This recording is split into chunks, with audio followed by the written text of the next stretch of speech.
O tema da palavra de hoje, irmão, ela toca todos os momentos da nossa história, porque a pressão faz parte de todos eles.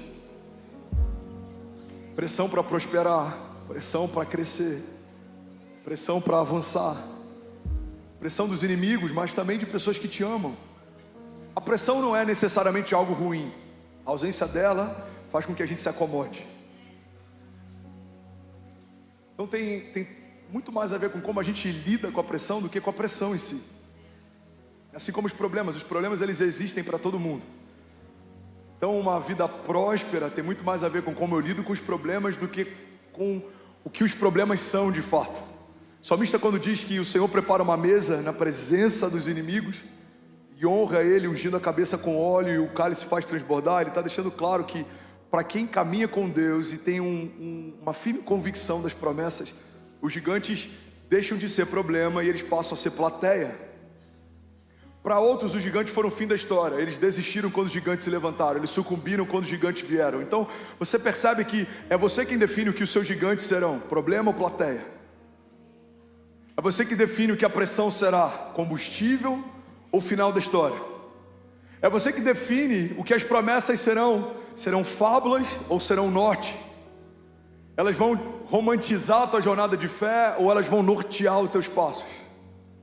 É você que define o que Deus é, o centro da construção da tua história, ou algo acessório que você utiliza quando precisa de ajuda. É você que define, irmão, tudo que é importante, se vai ser de fato prioritário ou secundário, se vai ser de fato indispensável ou acessório.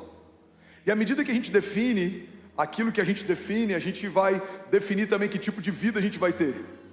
Você define que tipo de vozes você dá acesso, que tipo de pessoas você ouve conselhos, que tipo de lugares você busca a instrução. Você que define os combustíveis da tua jornada, você que define para onde vai. E isso é liberdade. É interessante porque, historicamente, quando os escravos foram libertos no Brasil, nesse período vergonhoso da nossa história em que pessoas eram compradas e vendidas, a história diz que muitos escravos pediram para voltar para os seus senhores porque não sabiam como lidar com a liberdade. Saber lidar com a liberdade é algo importante, irmão, porque não é só sobre ser livre, é sobre se portar como alguém livre. Não, vou falar isso de novo e alguém vai pegar isso aqui. Não é só sobre ser filho, é sobre se portar como filho. Não é só sobre ter uma promessa, é sobre se portar como alguém que carrega uma promessa de Deus. Irmão, vamos ser sinceros, não é uma promessa de alguém, é uma promessa de Deus. Você precisa caminhar como alguém que carrega uma promessa de Deus. Você já ouviu aquela expressão, aquela mulher parece que está com um rei na barriga?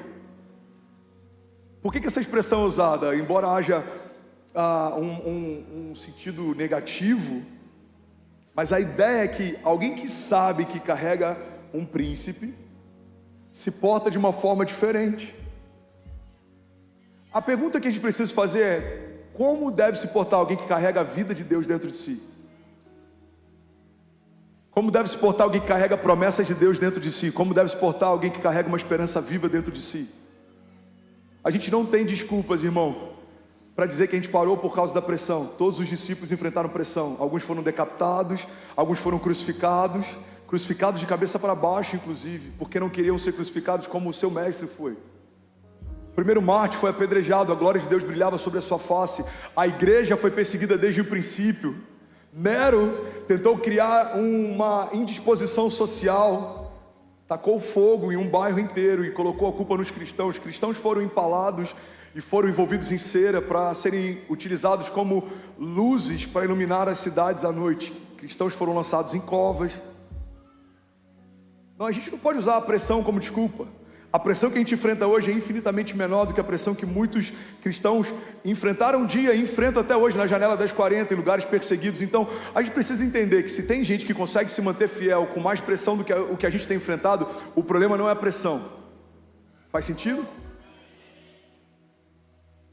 O problema é a minha mentalidade, ou a forma como eu enxergo, é a forma como eu lido.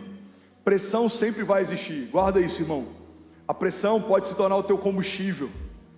Eu lembro de uma mensagem que eu preguei, uma série que eu preguei em Miami. Eu não lembro se eu cheguei a falar sobre isso aqui em Alphaville, sobre grandeza. E um dos conselhos de sabedoria que eu dei é: cuidado com quem respeita demais os seus limites. Todo filho mimado teve um pai que respeitou demais os seus limites.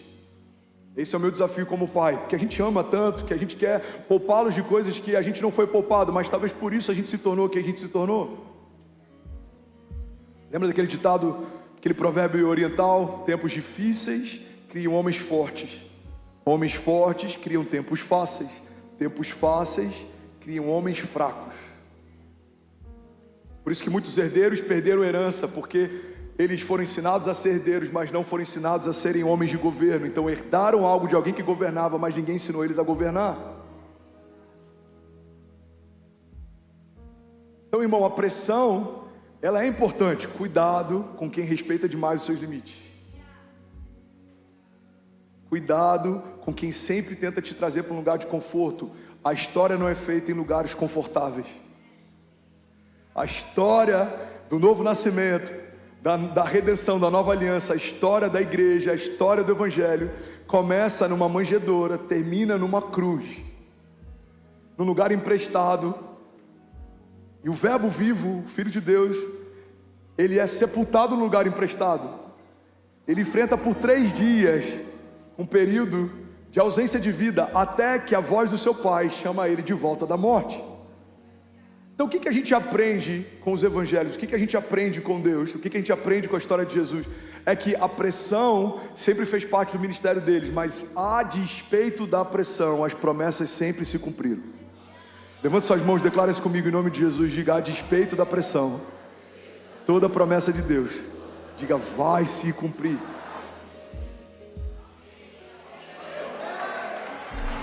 Vamos, alguém aqui me ajuda.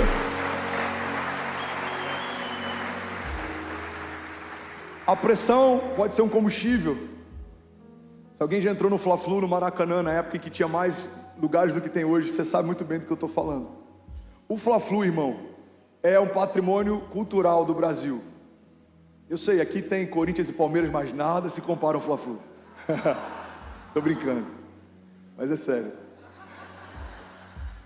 Escreveram músicas sobre, fizeram livros sobre, documentários sobre. Por quê? Porque quando você entrava naquele lugar, uau! Agora pergunta para os jogadores de alto padrão se eles preferiam jogar ali ou se eles preferiam jogar num estádio vazio, sem torcida. A pressão, para quem aprendeu a lidar com ela, não é um problema, começa a se tornar até um combustível. Tem grandes boxeadores, inclusive, alguns campeões mundiais, que deixavam o seu opositor bater um pouco mais, para que isso fizesse com que eles se irassem ainda mais, e eles vinham com tudo em seguida. A pressão, irmão, pode ser um catalisador. A pressão pode ser a melhor coisa que vai acontecer na tua história, porque sem a pressão, a gente abaixa a guarda. Eu aprendi algo com o antigo motorista do meu sogro, já compartilhei isso aqui, ele é militar, e várias vezes o meu sogro ficava inquieto, ele achava estranho, porque ele ia fazer um atendimento, eu ia no hospital, e quando ele voltava, mesmo estando muito frio, ele deixava a janela aberta, e ele estava quase que tremendo lá dentro, e às vezes com muito calor, ele nunca ligava o ar-condicionado, e meu sogro um dia perguntou: por que você nunca liga o ar, ou por que quando está frio você nunca fecha a janela? Ele falou: porque o desconforto me deixa atento. O desconforto te deixa atento. Por que Deus permite alguns gigantes? Porque os gigantes são passaporte para próximos níveis. Davi está indo entregar queijo para os seus irmãos, encontra o gigante, e agora toda a nação conhece o seu nome. Ele estava fazendo algo trivial, quando o gigante entra na história, ele começa a viver algo extraordinário, fora do comum. Os gigantes tiram a gente desse lugar de normalidade e levam a gente para um lugar de sobrenaturalidade. Eu não sei se isso existe, mas se não existir, foi criado agora, ok? Os gigantes, eles têm esse potencial. Poucas coisas nos ativam tanto quanto uma perseguição, uma crise, um problema. Vamos ser sinceros, alguns dos períodos em que a tua fé mais prosperou foram períodos em que você mais viveu desconforto. Como diz a Kezinha, a fé prospera no desconforto. A viúva viu o óleo escorrer dos céus. Pedro viu os seus pés caminhando sobre as águas. Daniel viu leões jejuando na presença dele mesmo tendo fome. Mesaque, Sadraque e Abidnego viram o fogo aquecido várias vezes mais não os queimar. Por que eles viram isso? Não é porque Deus tirou a pressão, é porque Deus estava com eles. A chave para uma vida próspera, para uma vida sobrenatural, para uma vida de milagres, não é a ausência da pressão, é a presença de Deus. Não, vou falar isso de novo, alguém vai pegar isso daqui. Uma vida extraordinária, sobrenatural, cercada por milagres, não é uma vida com ausência de pressão, é uma vida marcada pela presença de Deus. Se Deus está presente, algo de Deus vai acontecer, independente de todo o restante que possa estar presente também. Irmão, guarda isso, na equação dos céus é mais ou menos assim. Se você tem problema e não tem Deus, você tem problemas. Se você tem uma doença e não tem Deus, você tem uma doença. Se você tem perseguidores e não tem Deus, você tem uma perseguição. Mas quando Deus entra nessa equação, todo o restante se torna indiferente. Se você tem um problema, mas tem Deus, Deus está com você. Se você tem uma doença, mas tem Deus, Deus está com você. Se você tem uma perseguição, mas tem Deus, Deus está com você. E fundamentalmente, a ideia de que o Deus que pode todas as coisas está comigo deve ser suficiente. A presença de Deus é suficiente. Pastor, mas os inimigos são muitos. Ele continua sendo suficiente. Mas os tempos são difíceis. Ele continua sendo suficiente. Porque qual seria o sentido de Deus ser poderoso quando os tempos são fáceis? Deus não é Deus quando os tempos são bons. Deus é Deus em todo o tempo. Alguém comigo aqui? Que Deus é esse, irmão? Que só faz sentido ser quem é quando as coisas são favoráveis. Ele não precisa de tempos favoráveis. Ele torna momentos de crise em momentos favoráveis. A água começa a brotar no meio de um lugar árido. Em alguns momentos o povo tinha que tocar para que a água saísse, em outros apenas falavam com a rocha para que ela obedecesse. Irmão, que Deus é esse que cria oásis em meio a períodos de seca, que mantém folhas verdes mesmo em períodos de caos? Que Deus é esse que faz você prosperar independente das circunstâncias? Que Deus é esse que faz a gente ter paz, mesmo que ande por um vale de sombra e morte? Que Deus é esse que nos dá proteção, mesmo que 1000 caiam ao nosso lado, 10.000 à nossa direita? Irmão, é o Deus que a gente serve, é o Deus Todo-Poderoso, é o Deus que pode todas as coisas. E se Ele está com você, a pressão não é mais um problema, a pressão se tornou agora um combustível. Você precisa entender que o inferno está tentando parar você. Isso não é uma má notícia. O problema seria se o inferno estivesse tentando patrocinar você. Se o seu projeto é patrocinado pelo inferno, sim, você tem um problema. Mas se o projeto que Deus te deu tem sido retaliado pelo inferno, não, você não tem um problema. Você está no lugar que você deveria estar. Deus é quem te move, Deus te sustenta, Deus te guarda. E o inferno, irmão, manda ele reclamar com quem te chamou. Irmão, quem te chamou te sustenta. Quem te prometeu te garante. Alguém comigo aqui? Aleluia. Aleluia. Vamos colocar alguns pingos nos is. O inferno contra você, tá tudo bem, nada mudou. O inferno a favor de você, uau, você precisa de Jesus urgente. Quando o seu maior opositor te apoia, você tem um grande problema. Agora, quando o seu maior opositor te odeia, nada mudou, nada de novo. O inferno odeia você, o inferno odeia suas promessas, o inferno odeia sua família. E está tudo bem, porque Deus ama você. Deus te deu promessas, Deus sustenta a tua família.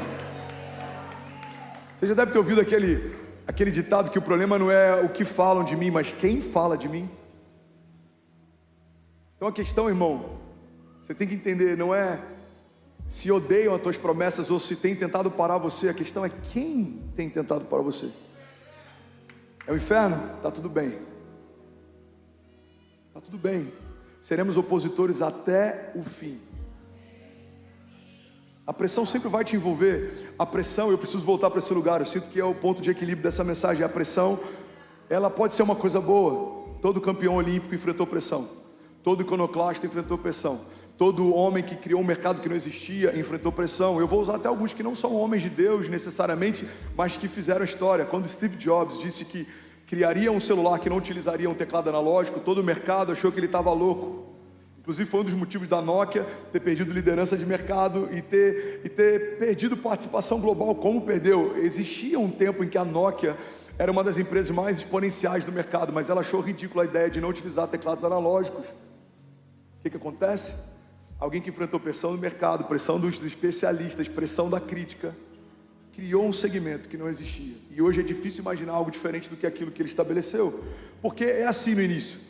Todo visionário, todo homem que está debaixo de uma visão, todo homem que está construindo algo que Deus pediu para construir, toda pessoa que está fazendo algo que é fora da curva, fora do comum, ele enfrenta pressão. E é nesse lugar que muita gente sucumbe, porque para buscar a aprovação, ao invés de se mover debaixo de uma visão. Irmão, se a aprovação é o que te move, a rejeição é o que te para. Se você está esperando pessoas torcerem por você, você sempre vai ter uma boa desculpa para dizer por que parou. Não me veem, não me enxergam, não acreditam, não confiam, não investem. Não, irmão, Deus te viu, Deus te enxergou, Deus investiu em você, Deus prometeu algo para você, Deus confiou em você. Então não depende mais do lugar, não depende nem da tua liderança. Pastor, mas o meu líder de GC não me enxerga. Irmão, quem chamou o seu líder de GC para estar onde ele está foi o Deus que te chamou para viver o que ele chamou. Então para de esperar que homens te vejam quando o próprio Deus já te viu. É só questão de tempo. Se você permanecer e não duvidar, se você avançar e não recuar, vai se cumprir o que Deus disse que aconteceria. Alguém comigo aqui, diga amém. Aleluia. Aleluia. Pressão é algo bom. Eu confesso que alguns dos momentos de menor frutificação da minha vida e menor performance do meu ministério são momentos de menor pressão. Eu percebi há um mês atrás uma onda de pressão voltando. Num primeiro momento eu falei, Deus, eu já estava vencido isso de novo. E Deus sussurrou, eu quero te levar a novos níveis, a pressão vai te levar até lá. Sou eu quem permito. Seus oponentes te mantêm atento, a tua guarda nunca baixa. Seus oponentes te mantêm focados, você sabe que tem alguém que só está esperando um deslize seu para engolir você vivo. Seus oponentes odeiam o que você carrega, odeiam a unção que você recebeu, odeiam a visão que você se move. Então qual é a melhor forma de você dar uma resposta para tudo que se levanta contra você? Prosperando debaixo de uma palavra de Deus. Lembra de Paulo? A Bíblia diz que Paulo está numa ilha, estava frio, ele está pegando lenha e graveto para colocar na fogueira. Então, de repente, ele pega uma serpente, a serpente pica a mão de Paulo. Ele tinha acabado de enfrentar um naufrágio. Então, o povo da ilha olha para aquele contexto, eles falam, uau, esse homem é amaldiçoado. Por quê, pastor? A lógica é simples. Os deuses tentaram matá-lo através de uma tempestade. Não conseguiram, agora estão tentando matá-lo através de uma serpente. Esse homem é amaldiçoado. Mas a Bíblia diz que passa o tempo, e eles achavam que Paulo iria inchar e morrer. Paulo não inchou e nem morreu. E aí a opinião da multidão muda. Agora eles dizem, uau, esse homem é abençoado. Por quê? Porque nem a tempestade matou ele, nem o veneno de uma serpente. Ele é diferente. A mesma multidão que te critica quando as retaliações vêm, ela vai contar os seus testemunhos, se você permanecer e não desistir. Agora não só isso.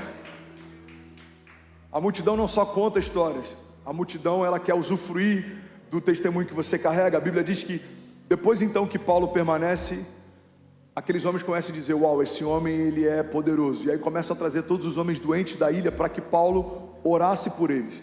Inclusive o homem mais poderoso daquele lugar estava com seu pai doente, traz para que Paulo ore. E aí tem uma chave na Bíblia que eu amo, quando a Bíblia diz que Paulo então, impondo as mãos sobre os enfermos. Guarda isso, irmão. A mesma mão que foi ferida minutos antes, minutos depois, está ministrando cura. Você lembra de Paulo colocando a mão sobre os gravetos? Você precisa lembrar que Paulo também colocou a mão sobre os enfermos. O problema é que tem muita gente que quando coloca a mão sobre um graveto, e é só uma analogia, e é picado, olha para a multidão e ouve as suas críticas e desiste. Mas se você não se mover pela opinião dos outros, a mesma mão que foi ferida um dia vai ser canal de cura no dia seguinte. Não, alguém vai pegar isso daqui. Nos lugares que o inferno tentou te parar, é nesse lugar que Deus vai usar você. Toda ferida fechada se torna um ministério aberto. Então, como Deus entrega novas patentes àqueles que Ele chamou, quando você enfrenta novas batalhas, toda área que você foi testado, você é aprovado. Toda área que você foi testado, você é promovido. Onde fazemos bons marinheiros em meio a grandes tempestades. Onde fazemos grandes homens de Deus? Em meio a campos de batalha. E os campos de batalha, irmão, como já diria Joyce Meyer, eles não são só campos de batalha naturais. Existem campos de batalha na mente. Sua mente todos os dias tem sido bombardeada para você esquecer do que Deus te disse e colocar a sua atenção naquilo que os outros dizem. Para você tirar os seus olhos daquilo que a promessa aponta e você começar a buscar sinais em meio às circunstâncias ao teu redor. Irmão, a gente tem que escolher se a gente vai se mover por como as coisas estão ou se a gente vai se mover por uma palavra que Deus nos deu. Os tempos são difíceis, Deus continua sendo bom. Os tempos são maus, Deus continua sendo bom. Os meus inimigos querem me parar, Deus continua sendo bom. A questão não é como as coisas estão, a questão é Deus continua sendo bom. A sua misericórdia dura para sempre. O Senhor é por nós, quem será contra nós? Agindo Deus em nosso favor. Vamos, igreja, declara com autoridade.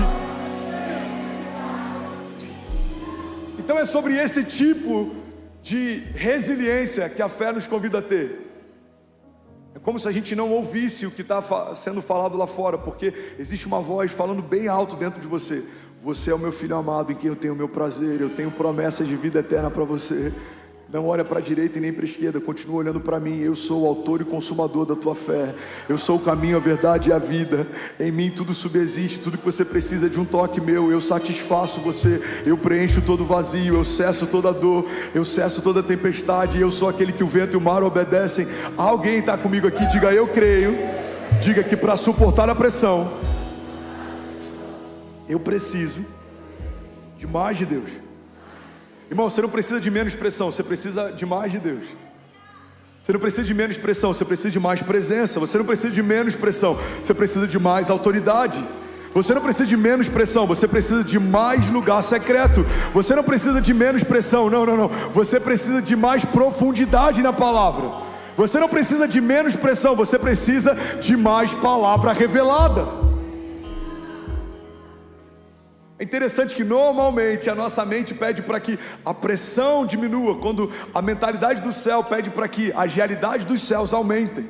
A oração do Pai Nosso é pautada nisso: seja feita a tua vontade, assim na terra como no céu. Ou seja, a despeito das realidades que me cercam, eu preciso trazer à existência as realidades dos céus, para que elas me movam. Não há falta no céu, não vai ter falta na minha casa também. Não há crise no céu, eu não aceito crise na minha mentalidade também. Não há escassez no céu, eu não aceito escassez na minha despensa também. Não há doenças nos céus, eu não aceito doenças na minha casa também. Irmão, alguém crê que Deus é suficiente aqui? Diga, eu creio. Diga com autoridade, diga, eu creio que o meu Deus supre toda falta. Diga, tudo que falta em mim escorre dele. Por isso hoje eu declaro para o céu ouvir, para a terra ouvir e para todo o inferno ouvir.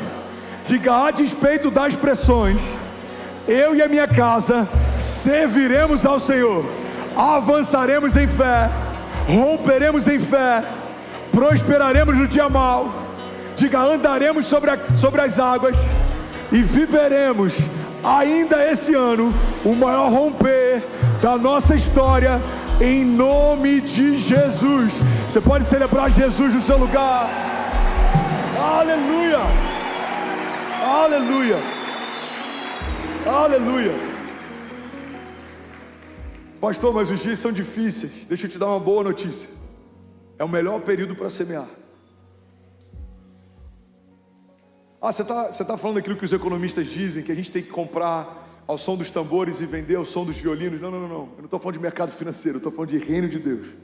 O melhor momento para semear são os momentos difíceis. E eu vou te provar na Bíblia isso. Gênesis 26:12. A Bíblia diz assim: e semeou Isaque naquela mesma terra, e colheu naquele mesmo ano, sem medidas, porque o Senhor o abençoava. Irmão, pega isso aqui. Em Gênesis 26:1, a Bíblia diz que a terra era seca, o lugar era árido. O que a Bíblia está dizendo para a gente é que Se a gente for falar sobre biologia, não fazia sentido semear naquele lugar. Se a gente for falar sobre discernir os tempos, talvez não seria o melhor momento para semear. Mas a Bíblia diz que, debaixo de uma palavra, de uma firme convicção, Isaac semeou no tempo da seca e numa terra árida. O tempo era ruim e a terra era estéril. Mas a Bíblia também diz que naquele mesmo ano, Isaac colheu 100 vezes mais do que tudo que foi semeado. O que a Bíblia está ensinando para a gente a partir dessa história de Isaac? Que quem semeia com Deus não depende do tempo nem do lugar que está semeando. Você pode estar semeando no lugar que ninguém quer semear, você pode estar fazendo aquilo que ninguém quer fazer, mas se Deus te diz para fazer, faça. Por quê? Porque é Ele quem garante a colheita. Olha o que Salmos diz: feliz é o homem que teme ao Senhor, será bem sucedido e próspero em tudo que faz. Ele será como uma árvore plantada junto ao ribeiro das águas, e mesmo no tempo da seca, as suas folhas permanecem verdes. Lhe dá o fruto certo, no tempo certo. O que a Bíblia está dizendo é que quando estamos firmados em Deus, Deus se tornou a fonte que a gente precisa. Então, por mais que os tempos sejam secos, a gente tem toda a fonte que a gente precisa. Por mais que os tempos sejam áridos, a gente tem toda a fonte que a gente precisa. Irmão, me explica como que José, no período de maior caos, ele assumiu o maior governo. Me explica como que Jesus, no seu momento de menor popularidade, viveu o ápice do seu ministério. Olha que interessante, Jesus começa a crescer em popularidade. A Bíblia diz que os testemunhos iam se espalhando pelas cidades, então pessoas vinham de lugares distantes para ouvir o falar. As multidões se aglomeravam nos desertos, as multidões se aglomeravam nas cidades, as multidões se aglomeravam nas casas quando Jesus entrava em uma casa, porque todo mundo queria ouvi-lo, acessá-lo, vê-lo. Mas a Bíblia também diz que quando Jesus então está sendo crucificado, a multidão se dispersava de tal forma que até os seus discípulos diziam não saber quem ele era. Pedro nega Jesus 3 vezes, os discípulos agora se escondem. Irmão, você já parou para pensar que no período de menor popularidade do ministério de Jesus acontece um momento de ápice do seu ministério? Quando todo mundo estava lá, Jesus estava na metade do seu ministério. Quando ninguém estava lá, Jesus estava vivendo o ápice do seu ministério. Quando a redenção está sendo liberada através do sacrifício do Filho de Deus, grande parte da multidão que seguia ele não estava lá para enxergar. Por quê? Porque Jesus está deixando claro que a gente não depende da quantidade de pessoas, da quantidade de aprovação, do tipo de terra, do tipo de solo, da geografia. Irmão, você só depende de uma palavra. Eu já falei sobre isso aqui. Eu lembro que quando a gente foi para Miami, eu fui recebido em um café que eu tomei na primeira semana morando lá. Um amigo falou: André, cuidado, a América não mata profetas, a América compra profetas. Esse lugar é um cemitério de profetas. Eu já vi muitos homens de Deus vindo aqui bem intencionados e enviados por Deus, mas eles se acomodaram e abriram mão do propósito por causa do conforto. Eu lembro que quando Deus enviou a gente para Alphaville, uma das coisas que eu vi é: Alphaville é um cemitério de ministérios. Muitos grandes ministérios tentaram construir igrejas aqui e não foram bem sucedidos, não deram certo. Eu lembro que quando essa palavra ela veio no meu coração, eu já falei sobre isso aqui, mas pode ser novo para alguém. Eu falei: Deus, se aqui é um cemitério, tem muitos ossos secos esperando uma voz profética para voltar a viver. Existe um exército esperando uma voz de comando para voltar a viver. Você percebe que aos olhos de alguém que se move de forma natural, um cemitério é algo ruim, mas aos olhos de alguém que está debaixo de uma palavra profética, um cemitério é um grande exército que vai voltar a viver. Por acaso esse vale de ossos secos pode voltar a viver? Senhor, tu sabes. Então Deus diz para o profeta: então abre a tua boca e profetiza. E aí o profeta se coloca de pé, ele diz: vale de ossos secos, ouçam o que diz a voz do Senhor. E o vale de ossos secos então se torna um exército forte e poderoso. Irmão, guarda isso em nome de Jesus. Você não depende da geografia, você não depende da economia, você não depende da aprovação dos outros, você não depende da opinião de homens, você não depende de nada que é exterior, de nada que é secundário, de nada que é natural. A Bíblia diz que Abraão, crendo contra a esperança, ele se moveu por conta de uma promessa. Abraão, você vai ter filho. Ele olha para ele: impossível, eu sou velho. Ele olha para a esposa: impossível, ela era estéril. Mas ele olha para a palavra, Deus disse que vai acontecer. Já aconteceu. E sabe o que acontece? Ele tem um filho. Irmão, Deus pega alguém como Pedro e transforma ele no apóstolo do Novo Testamento, da Nova Aliança. Deus pega alguém como Saulo e transforma ele num homem que tem as maiores revelações do reino de Deus no Novo Testamento. Deus pega alguém como Davi, que nem o seu pai cogitou que seria uma boa opção para ser ungido naquele dia. Deus pega José, que os seus irmãos venderam. José era escravo quando Deus chamou? Não, José foi chamado antes de escravizarem ele. É esse entendimento que você tem que ter. Deus te chamou antes dos seus inimigos se levantarem. Antes dos irmãos venderem José, Deus já tinha chamado José. Pega isso, irmão. Antes dos leões serem colocados naquela cova, Deus já tinha chamado Daniel. Antes dos seus inimigos se levantarem essa semana, Deus já tinha chamado você desde o ventre da sua mãe. Então, quando eu entendo que o chamado antecede a retaliação, quando eu entendo que o chamado de Deus, ele foi gerado antes dos meus inimigos se levantarem, eu preciso entender que os meus inimigos chegaram tarde. Já existe uma palavra que ocupa esse lugar dentro de mim. Quando seus inimigos baterem a porta, eu já falei sobre isso, eu quero que você guarde isso em nome de Jesus. Quando a escassez bater a porta, deixa Jesus abrir e dizer: já está ocupado. Quando o medo bater a porta, deixa Jesus abrir e dizer: já está ocupado. Alguém comigo aqui? Aleluia. Aleluia. Se for para ele, você pode fazer melhor. Aleluia.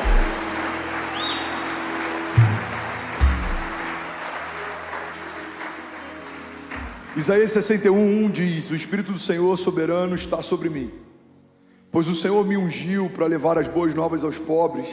Ele me enviou para consolar os de coração quebrantado e para proclamar que os cativos serão soltos e os prisioneiros serão libertos. Ele me enviou para dizer aos que choram que é chegado o tempo do favor do Senhor e o dia da ira de Deus contra os seus inimigos. A todos que choram em Sião, Ele dará uma bela coroa em vez de cinzas e uma alegre bênção em vez de lamento, louvores festivos no lugar de desespero, e em sua justiça serão como grandes carvalhos que o Senhor plantou para a sua glória. Versículo 6. Vocês serão chamados de sacerdotes do Senhor, ministros do nosso Deus. Das riquezas das nações se alimentarão e se orgulharão de possuírem os tesouros delas. Em lugar de vergonha e desonra, desfrutarão de uma porção de dupla honra. Terão prosperidade em dobro na sua terra e alegria sem fim. Alguém pode dizer glória a Deus por isso? O que a Bíblia está ensinando para a gente a partir da história de Isaac? A gente tem que parar de colocar a culpa nas circunstâncias para justificar a ausência de frutos. Igreja, olha para mim. Não é por conta dos seus inimigos que você não está frutificando. A responsabilidade não é deles, é sua. Não é por conta da economia que você não está prosperando. A responsabilidade não é da economia, a responsabilidade é sua. Não é por conta dos dias maus que você não está tendo paz. A paz que excede todo entendimento começa quando eu abro mão do direito de entender. Você percebe que a gente não pode dar desculpa porque as circunstâncias estão assim, que eu estou assim. Não. Você não vai se mover a partir de como as coisas estão. As coisas vão se moldar a partir daquilo que você é. Quando Jesus ele caminha sobre a terra, havia uma cultura. Para os judeus era proibido você tocar em algo morto, porque se você tocasse em algo morto, você se tornava impuro. E é por isso que num cortejo fúnebre, os sacerdotes eles iam metros de distância e eles jamais tocavam em algo que estava morto. Mas Jesus muda essa dinâmica. Jesus estabelece uma nova realidade. Você precisa acessar isso, irmão. Alguém está comigo? Diga amém. A dinâmica antes de Jesus era: se eu toco no que está impuro, eu me torno impuro. A dinâmica depois de Jesus é: se eu toco em algo que está impuro, aquilo que eu toquei se torna aquilo que eu sou. O que acontece quando o autor da vida tocava em algo que estava morto? Tudo que estava morto voltava a viver. O que acontecia quando o autor da vida tocava em alguém que estava doente? Aquele que estava doente recebia cura. O que acontece quando o autor da vida toca em alguém que está enfrentando falta? Aquilo que falta é suprido. Ou alguém que está carente, toda carência é saciada. Alguém que está com medo, todo medo é lançado fora. Então, irmão, quando a gente tem acesso à fonte que preenche todo o vazio, não tem mais desculpa para a gente dizer que por causa das circunstâncias a gente não prospera, a gente não cresce, a gente não dorme, a gente não tem paz, a gente não caminha em vida. Por quê? Porque não tem mais a ver com como as coisas estão, tem a ver com como você está. Os dias são maus, Deus é bom. Os dias são de caos, você tem a paz que excede todo entendimento. Os dias são de falta, você tem acesso ao dono de todo o ouro e de toda a prata, ao Jeová Jireh, o Deus da provisão. Então, como suportar a pressão? Olhando menos para como as coisas estão e olhando mais para quem Ele é. Uau, 10 mil famílias online agora, você pode celebrar. Você tem noção que se tiver 2 pessoas por casa, tem mais de 20 mil pessoas online agora de manhã? Não, de verdade, alguém pode celebrar o que Jesus está fazendo aqui? Aleluia! Aleluia! Então vamos para a vida de Jesus. Como Jesus lidava com portas fechadas. Isaías 53 diz assim: Ele era desprezado e o mais rejeitado entre os homens, homem de dores e experimentado nos trabalhos, e como um de quem os homens escondiam o rosto. Ele era desprezado e não fizemos dele caso algum. Sabe o que é interessante? Ele não parou por causa disso. Jesus era desprezado, mas Ele não parou por causa disso. Jesus, Ele era rejeitado, mas Ele não parou por causa disso. Irmão, olha para mim, a sua rejeição não é desculpa para você parar. Aquilo que os outros falam a seu respeito não é desculpa para você parar. As coisas que se levantam contra você não é desculpa para você parar, porque nunca teve a ver só com eles, tem a ver com Jesus. Se Jesus está no barco, vai ficar tudo bem. Se Jesus é o centro da tua história, vai ficar tudo bem. Se o sangue de Jesus é o que te cobre, vai ficar tudo bem. Se a presença de Jesus é o que te move, vai ficar tudo bem. Não é sobre as circunstâncias. Segundo as Reis, capítulo 13, versículo 14, tem uma história que eu amo e eu quero compartilhar com você. Eliseu estava sofrendo, diz assim: ora, Eliseu estava sofrendo da doença da qual ele morreria. Então Jeoás, o rei de Israel, foi visitá-lo e, curvado sobre ele, chorou gritando: meu pai, tu és como os carros e os cavaleiros de Israel. E Eliseu então lhe disse: traga um arco e algumas flechas. E assim o rei fez. Então pegue o arco em suas mãos, disse ele ao rei de Israel. E quando pegou, Eliseu pôs as suas mãos sobre as mãos do rei e lhe disse para abrir a janela que dava para o leste e atirar. O rei o fez. Então Eliseu declarou: esta é a flecha da vitória do Senhor, a flecha da vitória sobre a Síria. Você destruirá totalmente os arameus em Afeque. Em seguida, Eliseu mandou o rei pegar as flechas e golpear o chão. E ele golpeou o chão por 3 vezes e parou. Irmão, pega isso aqui, você está comigo? Qual que é o contexto? O profeta está morrendo, o rei está desesperado.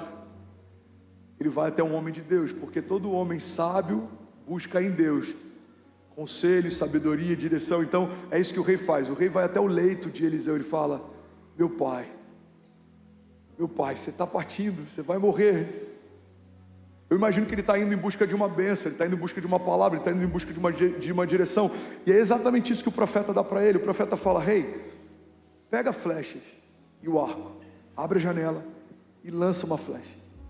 E a Bíblia diz que assim que o rei lançou uma flecha, ele diz: essa flecha profeticamente simboliza a vitória sobre a Síria.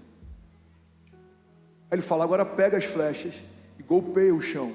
E aqui está uma chave. A Bíblia diz assim: então ele golpeou o chão 3 vezes e parou. Você pode falar comigo? Diga: ele golpeou o chão 3 vezes e parou. Diga: ele parou. A Bíblia continua dizendo: o homem de Deus ficou irado com ele e disse: você deveria ter golpeado o chão 5 ou 6 vezes. Então iria derrotar a Síria e a destruiria completamente.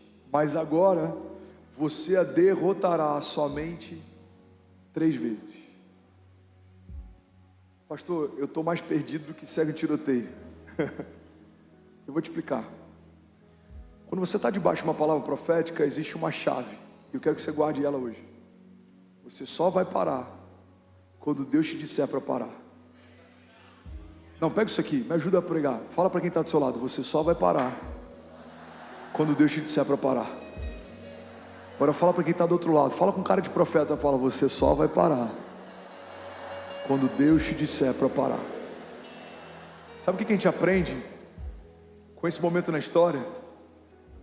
É que muitas vezes a gente se move quando Deus diz para a gente começar, mas a gente para mesmo Deus não tendo pedido para a gente parar. Irmão, não é tão difícil ouvir uma palavra quando a gente precisa se mover, mas muita gente está parando mesmo sem ter ouvido uma palavra para parar. Deus disse comece, começa. Deus não disse para parar, não pare. Deus disse confia, confia. Deus não disse para parar, então não pare. Deus disse que esse casamento era dele, você se casou. Deus não disse para parar, então não pare. Deus te deu uma palavra para abrir a empresa que você abriu. Deus não disse para parar, então não pare.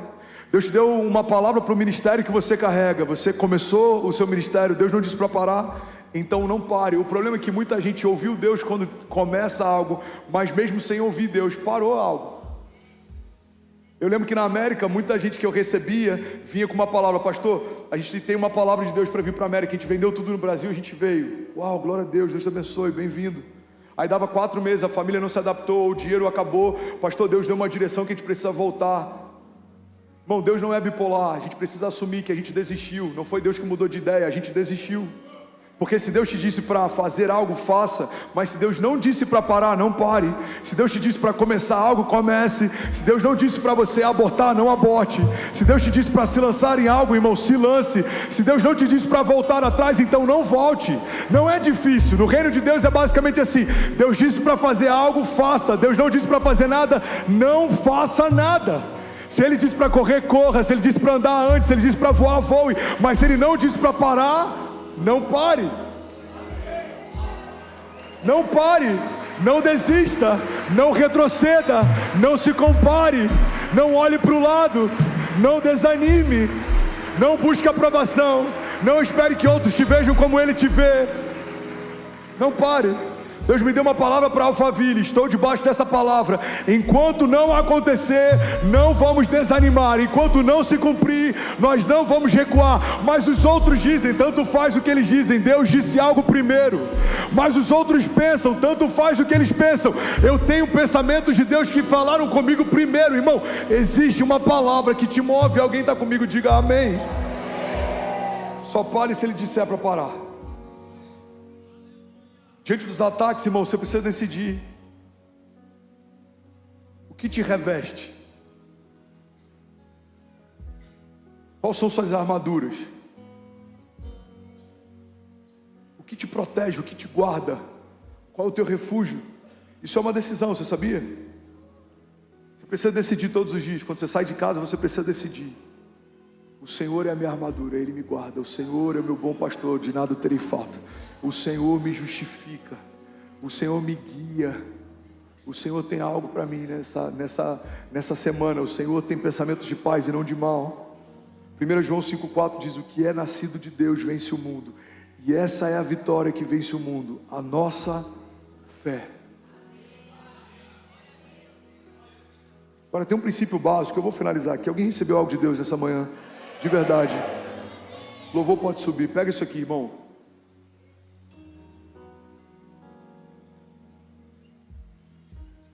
Você precisa decidir do que você vai ser revestido. Mas só dá para revestir algo que antes foi preenchido. Só dá para preencher algo que antes foi vestido. A dinâmica de Deus é assim, ó. Primeiro Ele te veste. As coisas velhas ficaram para trás e em Jesus tudo se fez novo. Morre a nova natureza para poder nascer a nova natureza. Morre o velho para poder nascer o novo. Então a nossa natureza pecaminosa, ela é deixada de lado e você é redimido. Então primeiro você é vestido. Com o que eu sou vestido, pastor? Você é vestido com a natureza de Deus. Aquele que não cometeu pecado se fez pecado para que nós fôssemos feitos justiça de Deus.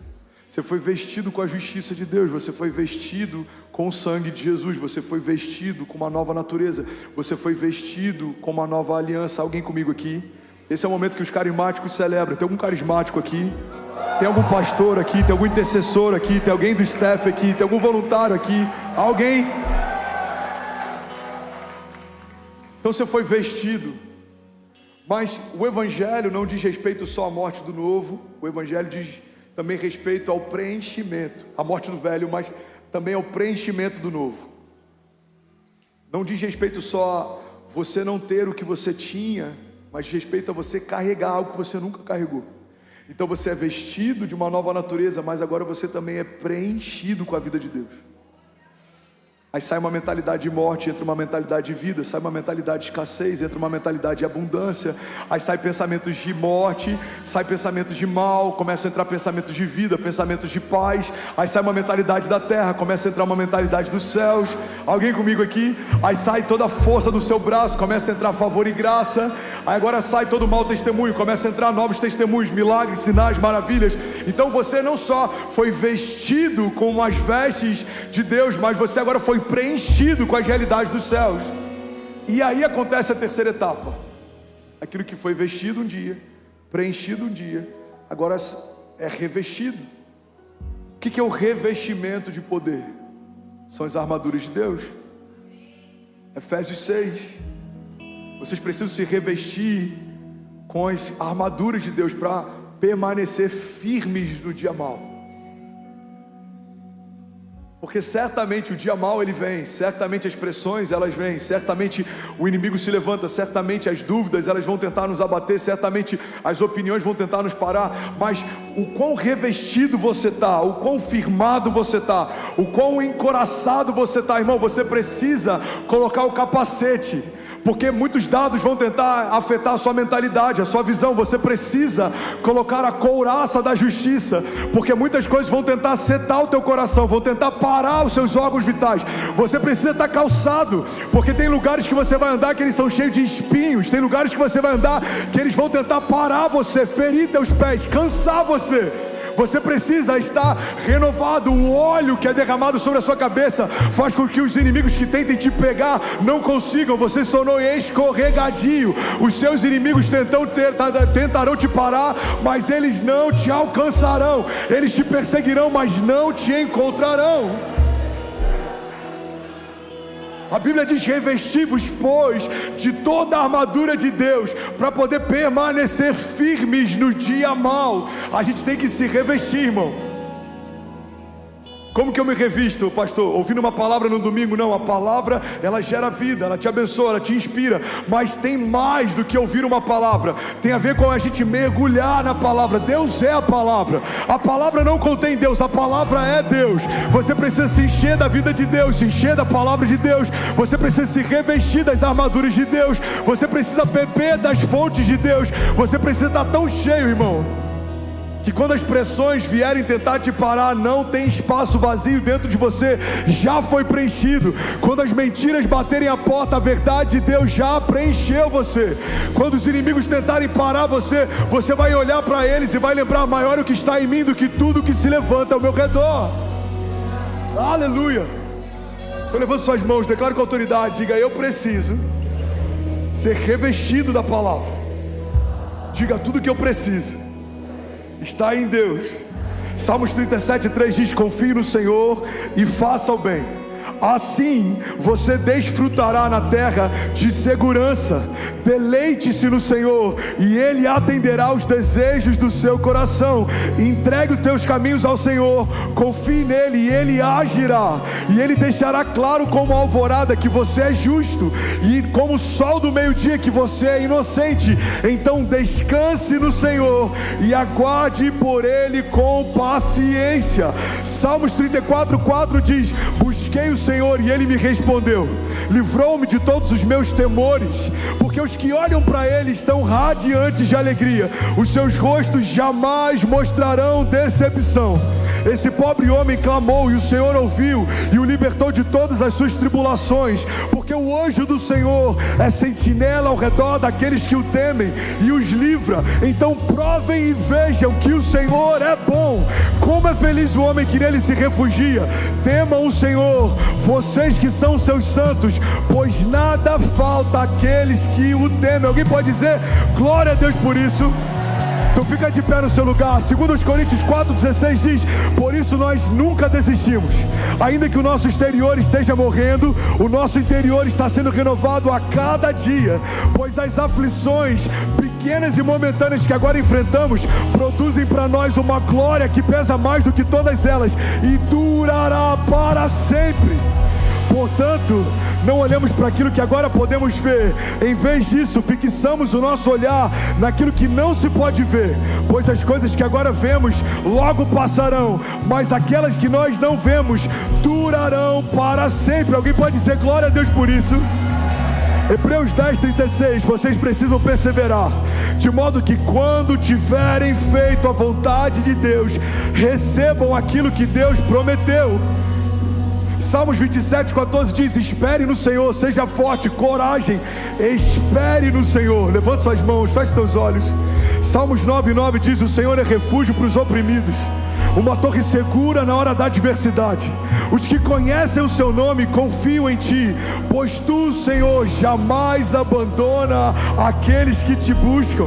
Salmos 16:8 diz: eu sempre tenho o Senhor adiante de mim, com ele à minha direita eu não serei abalado. Josué 1:9 diz: não fui eu que lhe ordenei, seja forte e corajoso, não se apavore nem desanime, pois o Senhor, o seu Deus, estará com você por onde você andar. Alguém pode dizer glória a Deus por isso?